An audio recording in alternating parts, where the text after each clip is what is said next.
இன்றைக்கி பாசிப்பயிறு குழம்பு எப்படி வைக்கிறதுன்னு பார்க்கலாம். பாசிப்பயிறு குழம்பு வைக்கிறதுக்கு நான் நல்லா பாசிப்பயிரை ஊற வச்சு எடுத்திருக்கேன். அடுத்து பார்த்திங்கன்னா அதுக்கு குழம்பு வைக்கிறதுக்கு 10லேருந்து 12 வெங்காயத்தை இப்படி 2 கட் பண்ணி வச்சுருக்கேன். ஒரு தக்காளி, பெரிய தக்காளி, அடுத்து கருவேப்பிலை, கொத்தமல்லி, ஒரு பச்சை மிளகாய், ஒரு பெரிய நெல்லிக்காய் சைஸுக்கு என்ன எடுத்துக்கன்னா புளி எடுத்து அதை நல்லா ஊற வச்சு வச்சுருக்கேன்.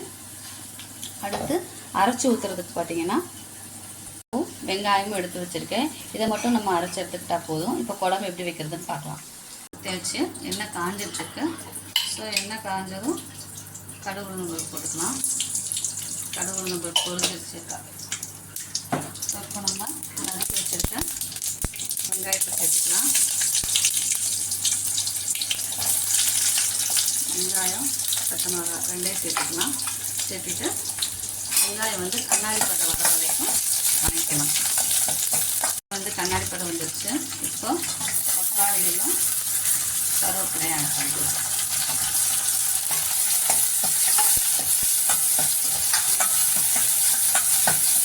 வதங்கிடுச்சு. இப்போ நான் குழம்பு மிளகா அப்படி அரைச்சி வச்சுருக்கேன். ஸோ இந்த குழம்பு மிளகா அப்படி ஒரு 2 ஸ்பூன் நான் போட்டுக்கிறேன். 2 ஸ்பூன் போட்டு கலருக்கு கொஞ்சம் நம்ம காஷ்மீரி சில்லி பவுடர் ஆட் பண்ணிக்கலாம். சில்லி பவுடர் போட்டிருக்கேன். இது காரம் இருக்காது, கலருக்காக மட்டும், ரொம்ப காரம் இருக்காது. பாசிப்பயிரை ஆட் பண்ணிக்கலாம். இதை நான் நைட்டு ஊற வச்சு காலையில் எடுத்துருக்கேன்.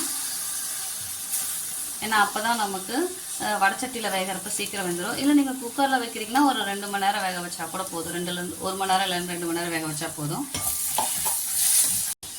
ஸோ இது ஒரு வணக்கி விட்டுட்டு நம்ம கரைச்சி வச்சுருக்க புளி தண்ணியை ஆட் பண்ணிடலாம். அது மண்டியாக இருக்கிறதுனால நான் ஆட் பண்ணல. வடிகட்டியும் அந்த இது இருக்குது தோல், அதனால் ஆட் பண்ணிக்கலாம். அது தேவையான உப்பு போட்டுக்கலாம். வேகட்டும். கொதிச்சு வர்றப்ப நம்ம தேங்காய் பாலை ஊற்றிக்கலாம். 5 மினிட்ஸ் கழிச்சு பார்த்திங்கன்னா நல்லா கொதிச்சு வருது. ஸோ இந்த நேரத்தில் நம்ம தேங்காய் வெங்காயம் போட்டு அரைச்சி வச்சுருக்கோம் இல்லையா, இதை ஆட் பண்ணிக்கலாம்.